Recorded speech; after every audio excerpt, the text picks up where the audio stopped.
traitor, he actually betrayed his relatives. He deserves to be killed.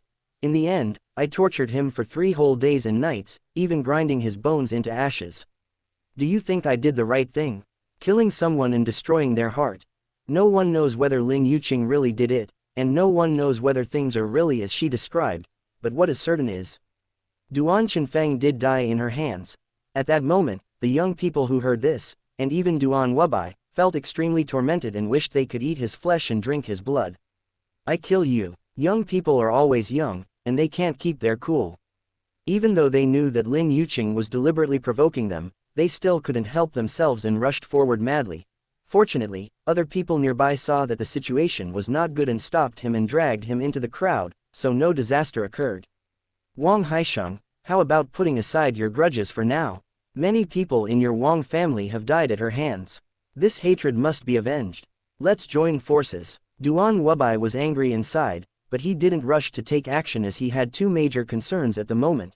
Firstly, although Lin Yuqing was only at the 4th stage of qi refining and her strength was the same as his, she had the help of the wandering corpse puppets, so there was almost no possibility of her winning in a one-on-one situation. The second is the Wang family led by Wang Haisheng. If they stand idly by or even reap the benefits, then no matter whether they win or lose the battle, they will not gain any benefit in the end.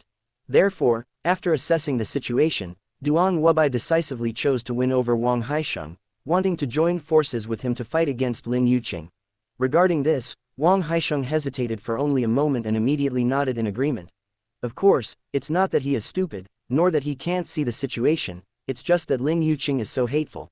Just as Duan Wabai said, many members of the Wang family also died at the hands of Lin Yuqing, including the grandson of a certain elder.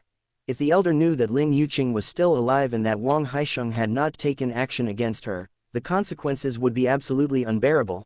Therefore, whether for public or private reasons, Wang Haisheng must take action and kill Lin Yuqing. Okay, let's do it together. In an instant, Wang Haisheng and Duan Wabai formed an alliance and ordered their disciples to retreat, so as not to be unhelpful and become a hindrance. Lin Yuqing saw all of this and had no intention of stopping it. She just watched quietly and smiled. After most people had retreated a distance and were no longer on the battlefield, she couldn't help but laugh. Ha ha ha ha, these two old guys are quite passionate. You don't really think you can beat me, do you? No way, you don't really think you can win by joining forces. After saying that, Lin Yuqing activated True Qi, and immediately sand and rocks flew everywhere, raising a large amount of wind and sand, blocking everyone's sight.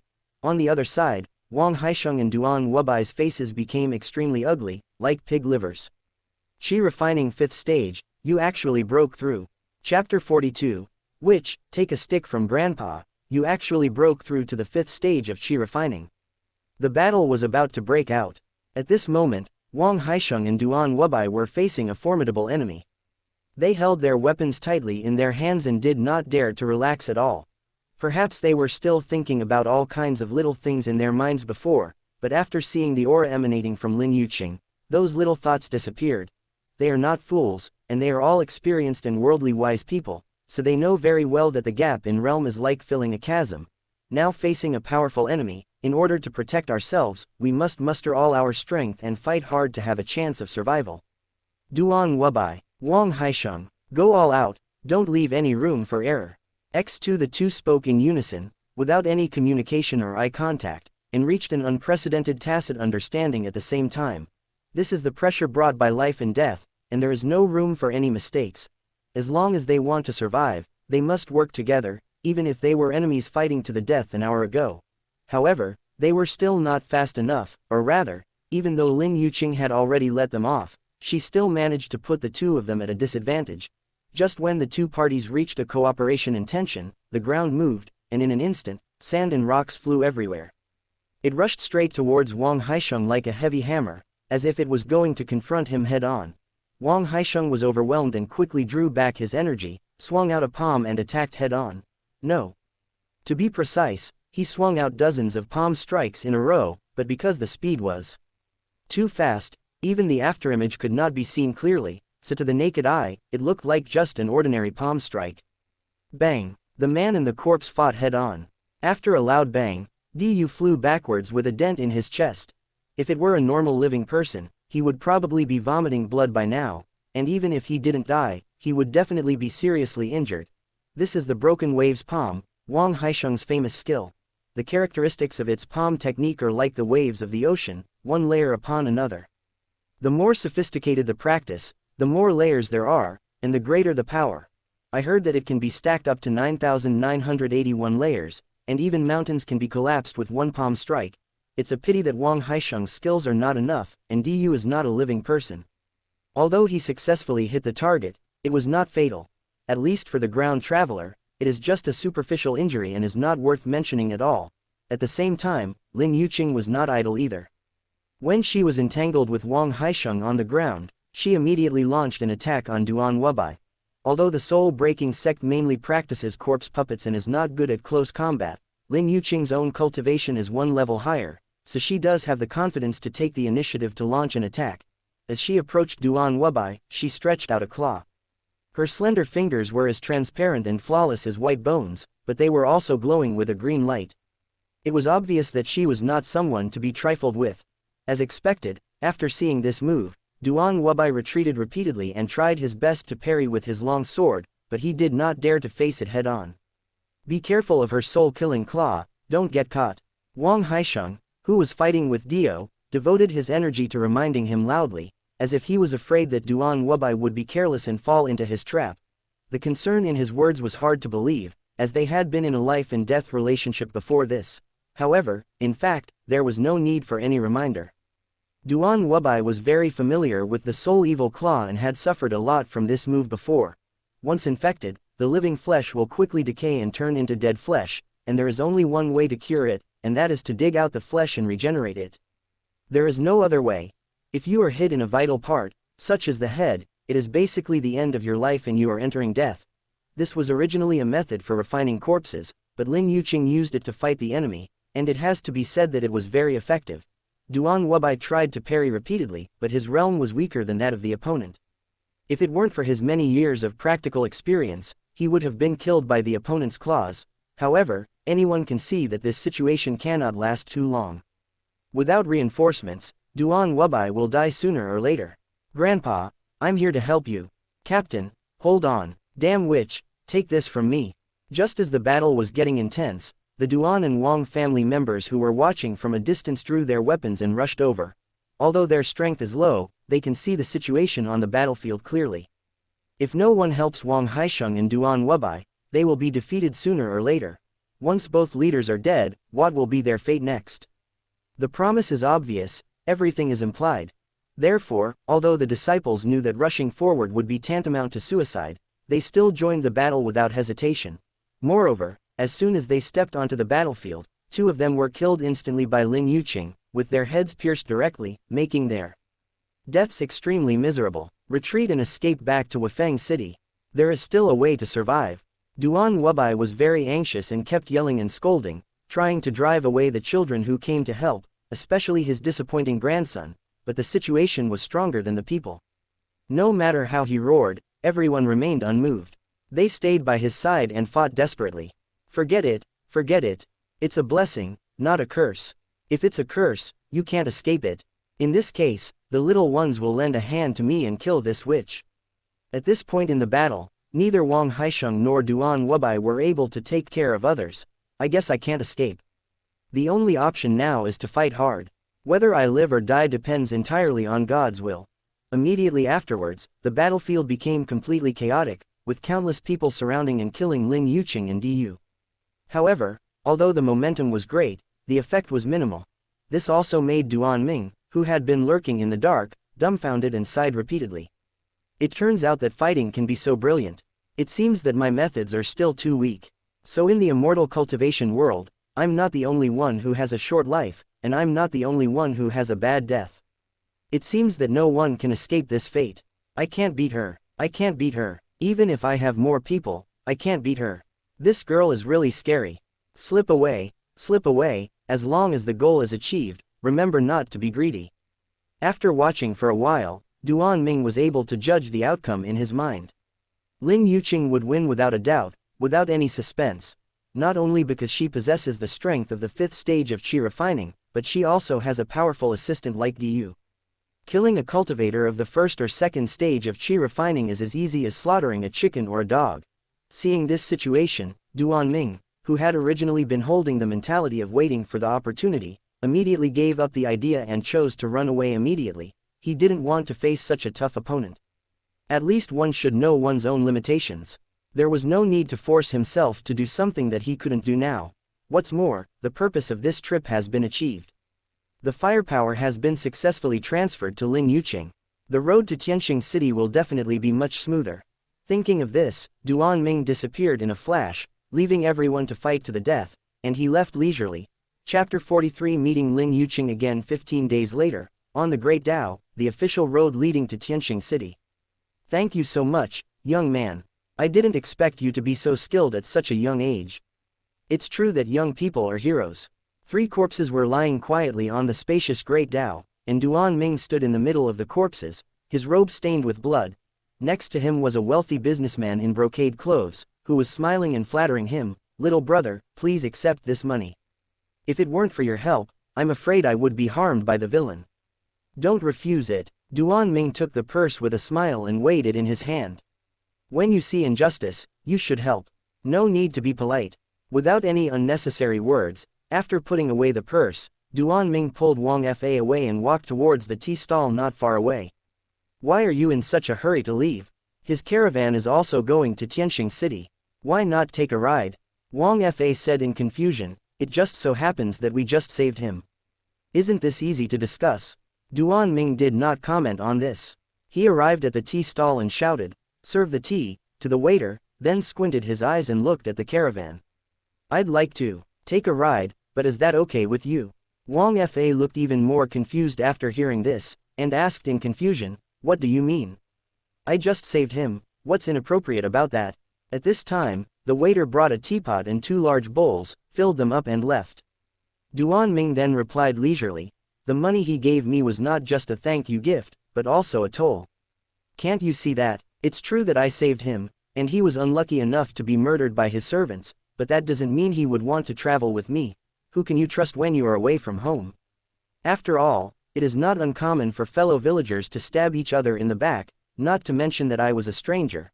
What's more, I'm stronger than those guards. If you were him, would you be worried that I would also kill people for money? Even if I don't have any bad intentions for the time being, what if I develop any along the way? When that time comes, how should we deal with it and how should we get out of the predicament? There is no way, there is no solution. After all, my strength is far greater than theirs, so the best way is to not do the same thing and cut off all possibilities from the root." Hearing this, Wang Fa suddenly realized what was going on and shook his head. "I'm mentally ill and I know it. I didn't expect that he, a normal person, would have more concerns than me. I don't know who is crazier. That's nothing. You have to be more careful when you go out. As a businessman, he definitely doesn't want someone like me in the team. He can't control me at all, and he can't predict me at all. That's why he gave me so much money. He's just sending me away." Having said this, Duan Ming paused and took a sip of tea. His dry mouth and tongue were immediately relieved and he felt extremely comfortable. But Wang Fa, who was standing by, looked as if he really underestimated you. "Don't you want to rob him? He has a lot of money, why don't you rob him?" Puff. The tea that he had just drunk spurted out. Duan Ming smiled bitterly and said dissatisfiedly, "What kind of image do you have of me in your mind? I will do anything for money, even murder and arson." "Well, you said it yourself. Killing people and setting fires will earn you a golden belt, while repairing roads and bridges will leave no corpses." Wang Fa nodded in acknowledgement and said calmly. Duan Ming waved his hand and explained patiently, "That's what I said, but I don't necessarily have to do it.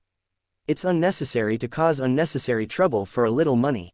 If it gets out, it will probably attract the Duan and Wang families, and the loss will outweigh the gain.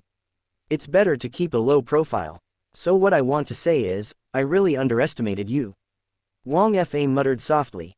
In the face of compliments, Duan Ming did not listen carefully. Instead, his eyes moved to a woman who had just walked into the tea stall, and his expression suddenly froze. "Hey, I'm talking to you, are you listening?" As if he could see that Duan Ming was distracted, Wang Fa started to yell in dissatisfaction and followed his gaze to the woman just now.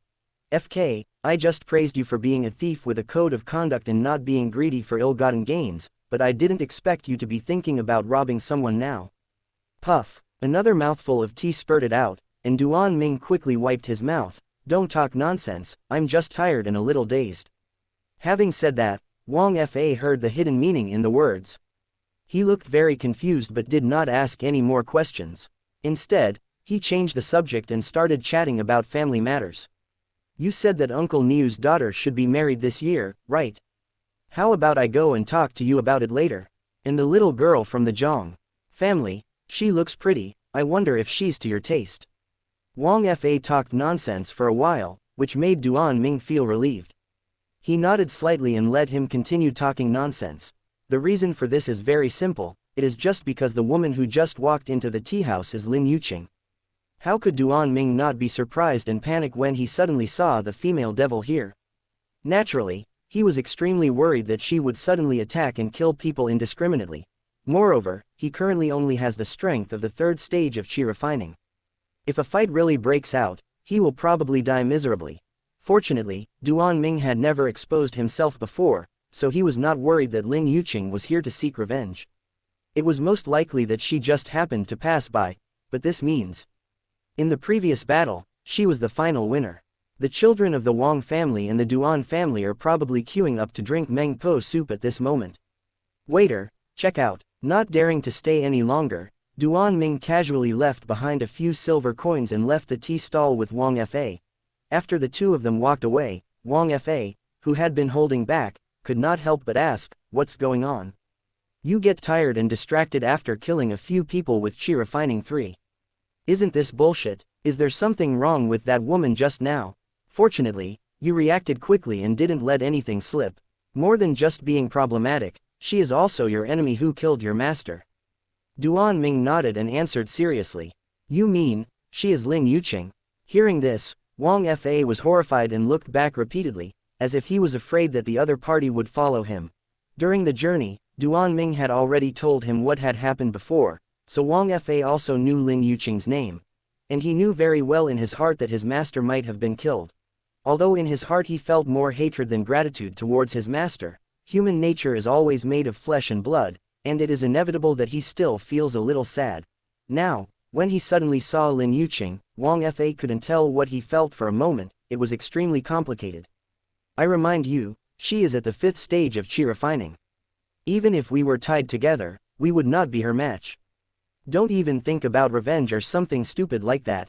It's not worth it." After noticing something was wrong with Wang Fa, Duan Ming gave him a decisive warning, fearing that he might get too excited and lose his mind. "Don't worry, I don't owe Master any favors. I have already repaid what I owed him. There is no need to avenge him. It's good that you can figure it out. It's important to hurry on. The sooner we get to Tianxing City, the sooner we'll be safe." Chapter 44. 9 Nether Corpse Refining Technique. In the middle of the night, the moon is dim and the stars are dim. In a campfire camp somewhere in the wild, Duan Ming and Wang Fa sat aside and rested quietly. Only the tireless Stinky Treasure has been hiding in the dark, standing guard. It was just that Duan Ming was just pretending to doze off, while Wang Fa was sleeping soundly, which showed that this kid really didn't take the revenge of his master's death to heart. Recharge successful, current balance 163.8. Do you want to use the life simulator? Use it once and it will cost you 20 points. After recharging the silver he had just acquired and the silver he had robbed before, Duan Ming gained unprecedented wealth. He originally planned to wait until he arrived at Tianxing City to conduct the simulation. After all, there was no danger at the moment, so it would be better to use it later. Maybe there would be an unexpected surprise. However, today's chance meeting with Lin Yuqing made Duan Ming feel a little uneasy, so he opened the simulator to try to see how the future would develop. At the age of 16, you successfully escaped from Duanjia village, killed the pursuers, and diverted the trouble to the east. Your journey was smooth and you will arrive at Tianxing City soon. 10 days later, you met Lin Yuqing, a disciple of the soul-breaking sect. During your conversation with Wang Fa, you attracted his attention and he secretly left a mark on you. 11 days later, when you were about to set off, Lin Yuqing suddenly appeared, claiming that she was lost and asked to go with you. You dared not refuse. 15 days later, as you are about to arrive at Tianxing City, Lin Yuqing suddenly attacks and injures Wang Fa and Chou Bao. She asks you to become her disciple, and if you do not agree, she will kill Wang Fa and Chou Bao. You nod and agree reluctantly. 20 days later, you parted ways with Wang Fa and Chou Bao, and were taken away by Lin Yuqing. No one knew where you were going, and you wandered around all day. 25 days later, Lin Yuqing will teach you the 9 Nether Corpse Refining Method, and ask you to practice it day and night without slacking off. 1 month later, due to your low aptitude, you were unable to enter the sect and were often beaten. You had no choice but to try to escape, but were caught by the underground tour guides. You were then punished and beaten even more severely. A month and a half later, you failed again and were unable to enter the 9 Nether Corpse Refining Technique. Lin Yuqing no longer had any hope for you and kicked you to death. You died, and ended this life. Evaluation: died young, lived a life of mediocrity. Listen to my brother's advice. Cultivating immortals is a dead end, turn back now. Not surprising at all. Duan Ming was calm and composed as usual regarding the simulation results. Before it even started, he knew that he would definitely die and there would be no good ending. The only thing that made him feel uneasy and panicked was, how did Lin Yuqing find out the flaw, and how did he expose it? I remember that Wang Fa was full of nonsense at the beginning, and he could be exposed just like this. It really shouldn't be. Moreover, she did not seem to recognize Duan Ming's true identity. She just didn't know that it was him who brought trouble upon herself, otherwise she would never be so friendly. What puzzled Duan Ming even more was why Lin Yuqing wanted to accept him as her apprentice. What was the reason behind this? He couldn't figure it out, he really couldn't figure it out, but Duan Ming knew that he couldn't run away, and he would be caught by Lin Yuqing sooner or later. Right now, the most important thing is to solve this problem, otherwise my life will definitely be in danger. Simulation ends, you can keep one of the following. Point 1. The cultivation level at the age of 16.2. My experience of cultivation at the age of 16. Life experiences at the age of 3 or 16. There is nothing to hesitate about. Whether it is based on improving strength or saving his life, Duan Ming can only choose 2, in order to obtain the 9 nether corpse refining method.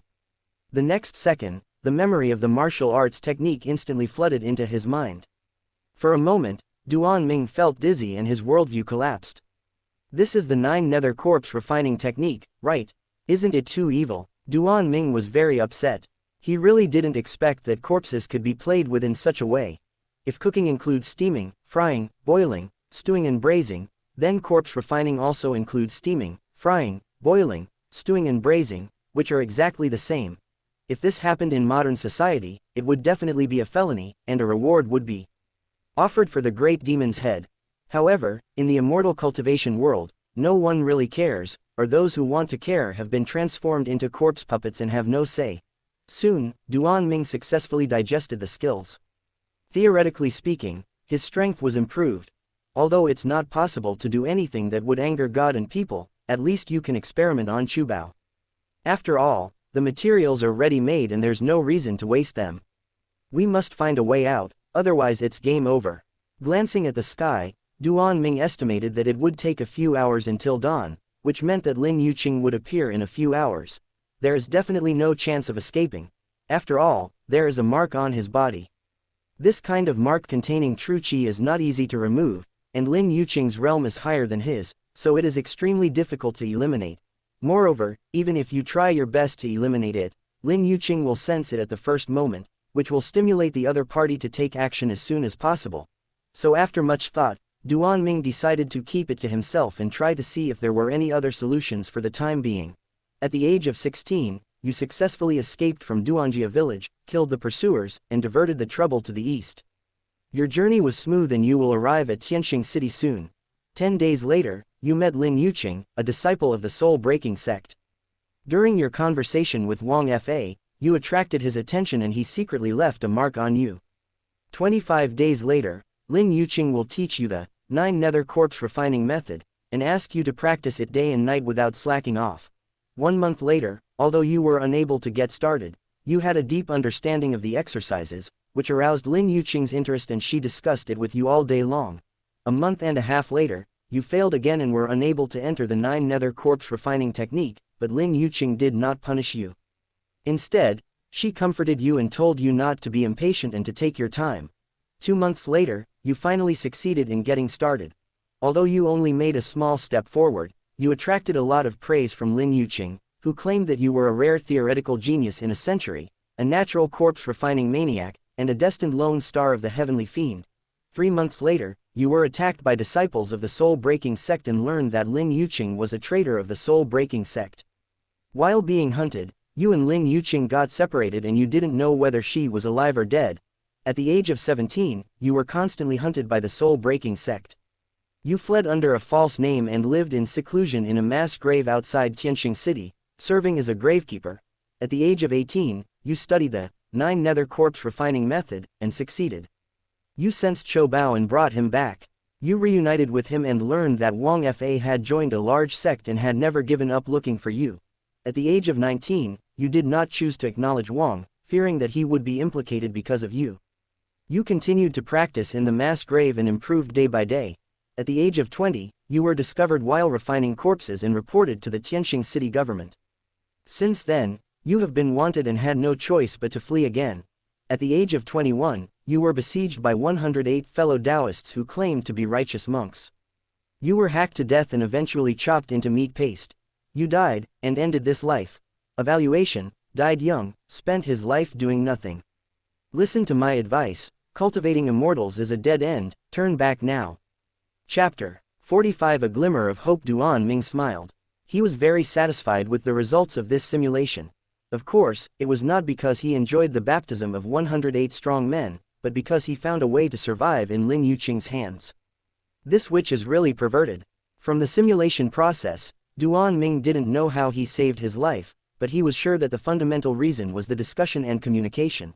The first time, Duan Ming's attitude was very tough, and he was beaten to death.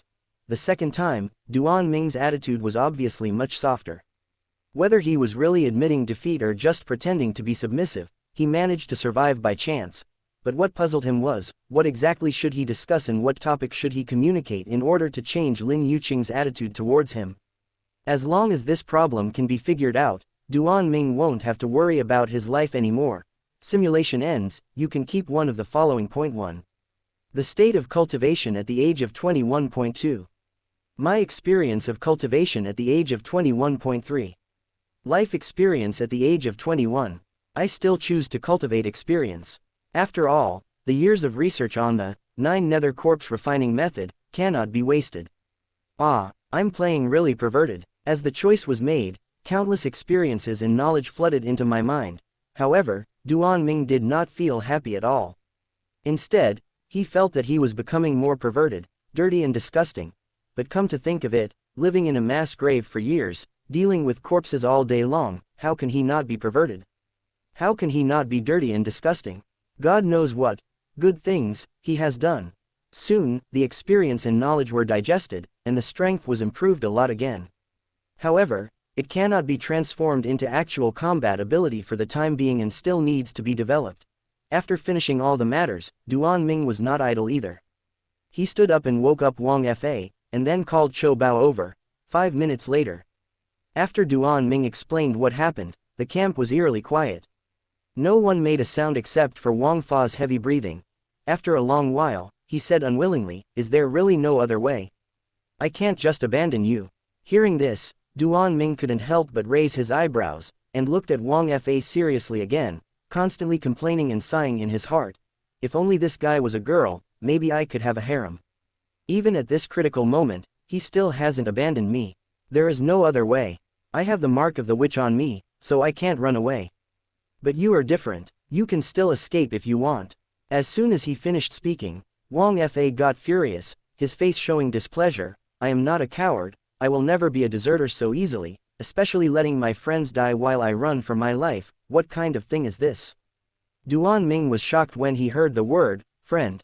He knew that his relationship with Wang Fa was indeed quite good, but so far it was limited to interests. He did not expect that the other party had already treated him as a friend, but it makes sense. In the simulation just now, Duan Ming learned from Chou Bao that this kid has never given up looking for him. It might be because he feels guilty, or it might be because of friendship. In any case, Duan Ming appreciates this kindness. Thinking of this, Duan Ming couldn't help but persuade her, "What can you do if you stay? She is at the 5th stage of chi refining. Even if we join forces, we can't beat her. Are you going to die here?" That, Wang Fa wanted to refute, but he was interrupted before he could finish his words. Duan Ming interrupted and continued, "You and Chou Bao go first. Saving your lives is the most important thing. I have my own way to deal with it. If you stay, it will only cause me trouble. If you really feel bad, then find a way to become stronger and come back to save me." At this point, the law is helpless and can only remain speechless and replace everything with silence. I don't know how long it took, but he finally promised seriously, "You must stay alive and wait for me." Duan Ming nodded, but he felt uncomfortable in his heart, as if he was being seduced by someone of the same S**X. This line, this scene, there's something wrong. Go away, the sooner you leave, the safer you will be. Without any unnecessary nonsense, Duan Ming ordered Chou Bao to carry Wang Fa on his back and walk towards Tianxing City, while he stayed alone, silently waiting for Lin Yuqing's arrival. The next day, early morning, Duan Ming was washing up when he suddenly heard light footsteps behind him. He didn't turn his head or pay any attention, and continued to take care of his personal hygiene. After everything was settled, he returned to the camp. By then, he could see Lin Yuqing sitting on a wooden stake and looking at him with a smile. "I didn't know you were coming, so I was unable to greet you. I hope you will forgive me. A real man can bend and stretch, can be long or short, can be soft or hard." Faced with Lin Yuqing, who is at a higher level than himself,